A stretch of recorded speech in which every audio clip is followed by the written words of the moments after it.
Welcome mga kalikot sa aking channel na kapag bago ka pa lang, huwag niyo pong kalimutang i-subscribe ang aking channel at papalo na rin sa aking Facebook page. So may ayusin tayo ngayon guys, isang ceiling fan. Hindi naman siya ipit, so hindi pa natin alam kung ano yung problema nito.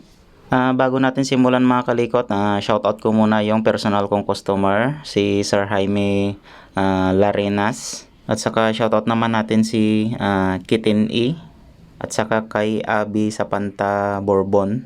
At kay Pinoy Calibration Master. At kay Bimi Knitting. Yan. At saka kay Kuya Judge TV. So maraming salamat sa pagsuporta sa aking YouTube channel mga kalikot. Sana wag po kayong magsasawang sumuporta sa aking channel. Yan, maraming salamat sa inyong lahat. So tara, simulan na natin siya.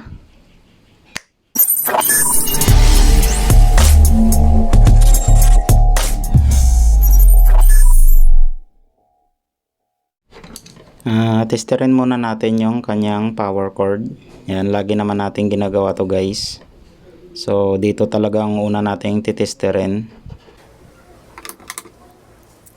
Wala siyang reading, so baka may problema sa motor nito. Try natin siyang i-plug mga kalikot. Ayan, so na-plug na natin siya. Walang response yung kanyang motor, so baka may problema yung kanyang motor. At saka check rin natin to, yung mga wire niya mamaya. Dito tayo magtitester mga kalikot. So wala pa rin siyang reading. Yan. So okay itong wire niya na mahaba. Check naman natin yung wire ng kanyang motor. Check natin baka open na or ano. So totally wala talaga siyang reading. May problema sa kanyang motor. Wala dito sa kanyang mga wire. Babaklasin na lang natin yung buong motor niya mga kalikot.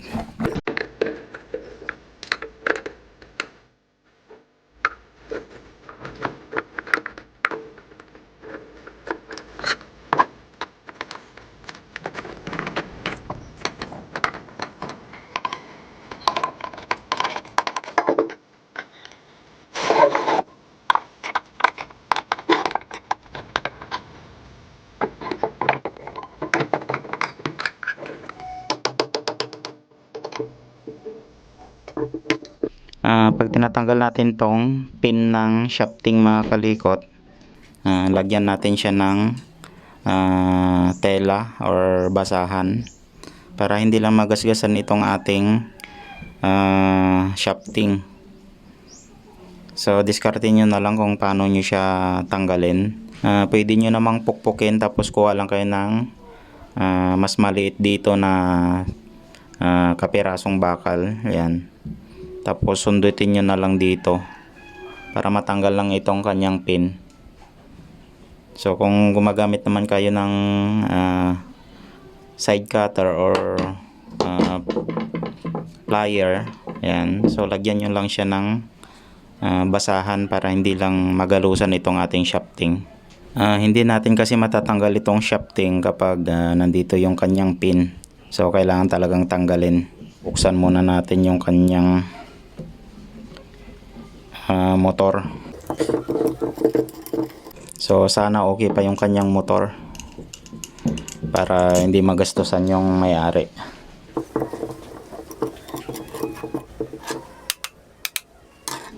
Para mas madali nyo matandaan mga kalikot, maglagay kayo ng marking. Yan. Para pag ginasimbol natin siya, madali nyo na lang siyang ma-symbol. Lalo na sa mga ceiling fan na ganito, hindi natin alam kung saan yung ibaba at saka itaas niya. Yan. Hindi katulad ng mga stand fan at saka yung disc fan, mayroon siyang pinakababa. So ito kasi hindi natin alam kung saan yung dating pwesto niya, kung baga. So maglalagay lang tayo ng marking para at least pag binalik na natin, salpak na lang kaagad. Ayan. Para kahit baliktarin mo man yung mundo, ganun pa rin yung pwesto niya kasi may palatandaan na tayo. I-check muna natin guys yung kanyang motor or yung kanyang winding. Sana na thermal fuse lang siya. So ayan, malutong na rin yung mga tali niya. So palitan natin ng bago mga kalikot.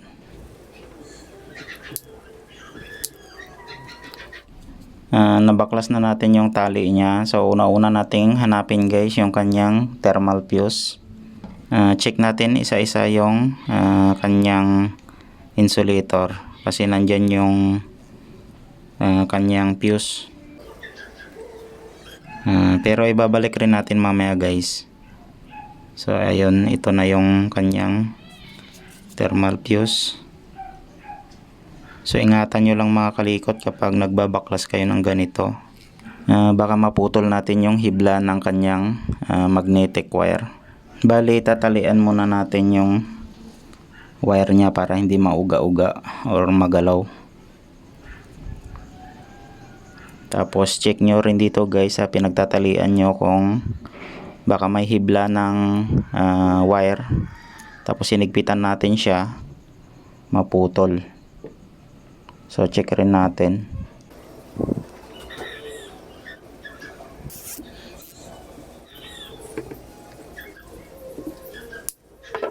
So dito guys, ayan no, may putol sa kanyang mga wire, ayan. So ito yung hahanapin natin. Or hindi ko lang alam kung kwanto. Sobra niya or naputol talaga. Ayan, baka dyan siya nagkaroon ng problema. Ayan, na-check natin siya, putol siya mga kalikot, ayan no. Kasi medyo burn na talaga dito sa kanyang mga wire. Yan, matigas na rin. So check natin kung mahanap pa natin yung kaputol niya. Kasi pag hindi, ayun, palit motor na or panibagong winding na tayo. So nahanap natin yung kanyang fuse. So ito siya. Ayun, nandito yung kaputol niya guys. Ayan. So ito. Ayan, nahanap natin yung kaputol nito. Ayan. So ito siya. So check ko lang maigi. Bali tanggalin ko muna itong kanyang fuse dito para ma-check natin maigi kung saan pa yung may problema.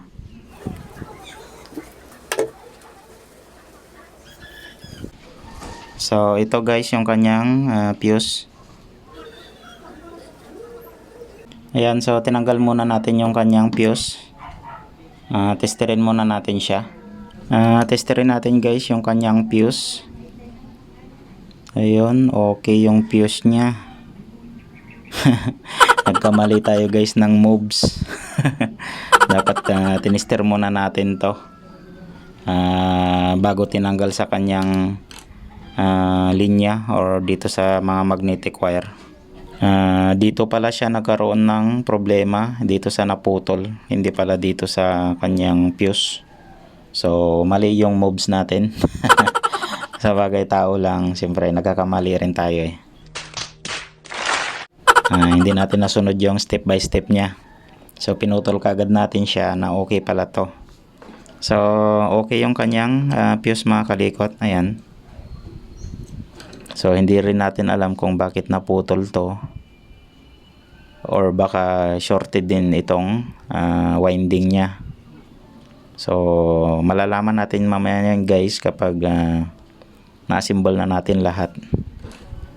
Bali ayusin ko muna mga kalikot itong kanyang mga wire. Tapos ibabalik ko yung kanyang fuse. Kapag naginang kayo guys ng magnetic wire, coated pa yan ng varnish. Kailangan kuskusin natin tong kanyang wire para matanggal yung coated niya. Hindi kasi didikit yung ating lid kapag coated pa siya. So kailangan kiskisin muna natin yung kanyang magnetic wire. Yan. Bago natin ihinang. Sa bagay, kapag nabalik na natin to, na pagdugtong natin yung wire, kapag may problema yung winding niya, so may fuse naman siya, okay naman tong fuse niya, malamang bibitaw tong fuse kapag may problema sa kanyang winding.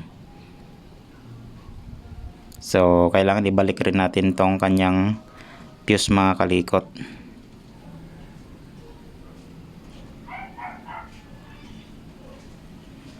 Nakabit na natin yung kanyang fuse. So check ulit natin, baka nagka problema. Ayan, testerin ulit natin siya. Ayan, so may reading naman. So ibig sabihin okay siya. Ngayon idudugtong na natin yung naputol na magnetic wire. So kiskisin muna natin para dumikit yung ating lead or yung panghinang. Saka natin siya idugtong mga kalikot. Kapag inihinang natin yung magnetic wire mga kalikot, ibabad lang natin yung ating soldering iron para totally na dikit yung ating lead. Mahinang natin lang maigi. Kasi pag may mga coated kasi siya, mahirap dumikit. Lalo na pag mga original na magnetic wire. Makapal yung kanyang coated, so kailangan ibabad natin siya. Yan, para dikit na dikit yung ating tingga. Yan. Nakabit na natin yung naputol na magnetic wire mga kalikot, tapos yung kanyang fuse. So check muna natin dito sa kanyang main line. Check natin kung may reading na siya. So ayan. So nag-reading na siya. So ibig sabihin okay yung ginawa natin. Hindi katulad kanina, wala siyang reading kasi open nga yung isang wire. Putol yung kanyang magnetic wire na isa. So ayusin ko na lang siya, lagyan ko siya ng insulator or ibabalik natin to. Tapos tatalian ko na siya ng tie wrap or yung cable tie.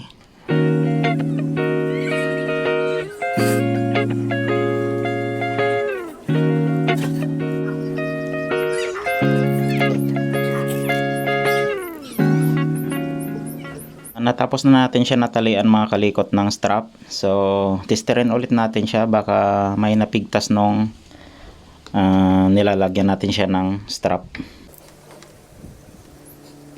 So ayan, may reading siya. Yan. So okay siya mga kalikot. Lilinisin ko lang yung kanyang housing ng kanyang motor. Tapos balibubuhin ko na siya mga kalikot.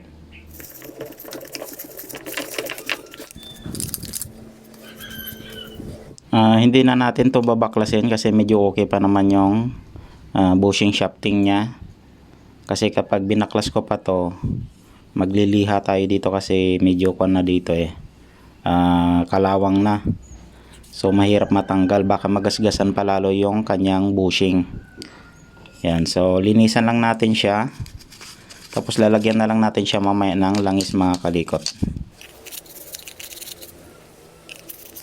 Dito sa kanyang shafting, okay naman, wala naman siyang groove. Yan, kahit dito sa likod, so okay naman, malinis siya. So bali kabit na lang natin siya mga kalikot.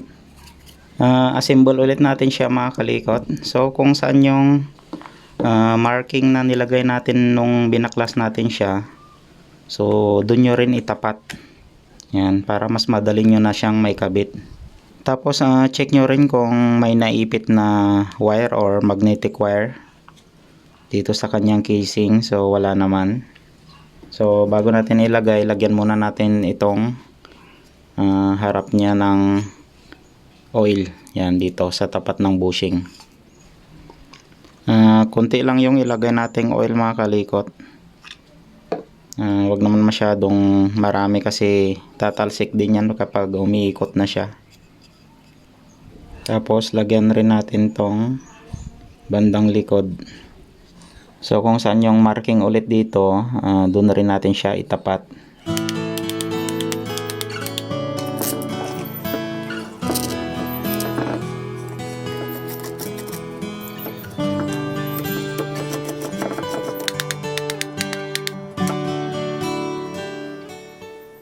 Yan, ang paglagay ng pin, so kailangan nasa kahoy tayo magpupukpok. Yan.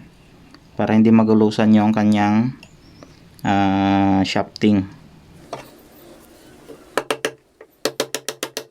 So kailangan hati siya. Yan.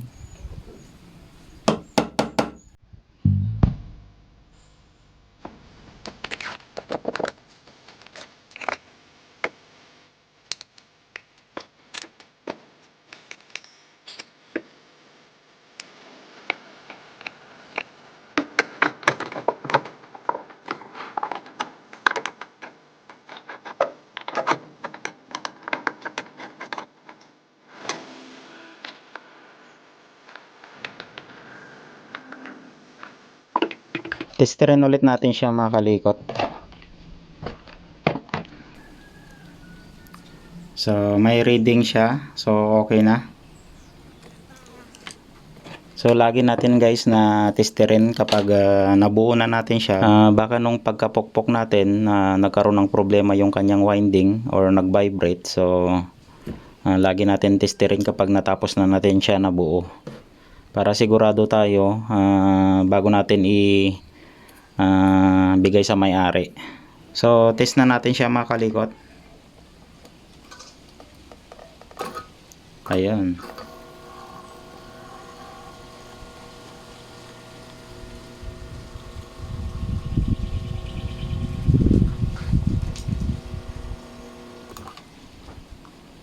Okay na siya mga kalikot. Ibalik ko muna yung dating wire niya. Ayan, yung pinaka-extension niya.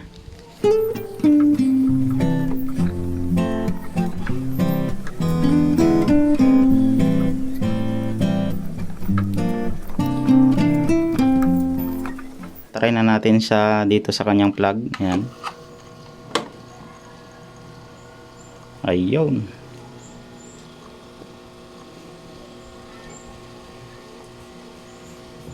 So okay na siya mga kalikot. Ganun lang ang pag troubleshoot ng ceiling fan mga kalikot. So step by step, kung hindi nyo matandaan, so sundin nyo lang yung itong ginagawa natin. So kapag magbaklas kayo nito mga kalikot, maglagay lang kayo ng guide natin or marking. So kahit anong electric fan, so pwede nyo naman gawin yun. Maglagay tayo ng marking para pagkabit natin, alam na natin kagad kung saan itatama yung kantuhan niya. Ayan. Para mas mabilis yung trabaho natin. So hanggang dito na lang ulit yung video natin mga kalikot. Sana makatulong itong video na to sa inyo. Maraming salamat nga pala sa panonood ng mga video natin mga kalikot. Huwag nyo pong kalimutang i-subscribe ang aking YouTube channel at papalo na rin sa aking Facebook page. At saka huwag nyo rin pong kalimutang i-subscribe yung isa kong channel, Biyaherong Probinsyano Vlog, at pati na rin sa kanyang Facebook page. So hanggang dito na lang ulit mga kalikot. Kita-kita na lang tayo sa next video natin. So maraming salamat. Ingat kayong lahat and God bless sa ating lahat mga kalikot. So bye bye.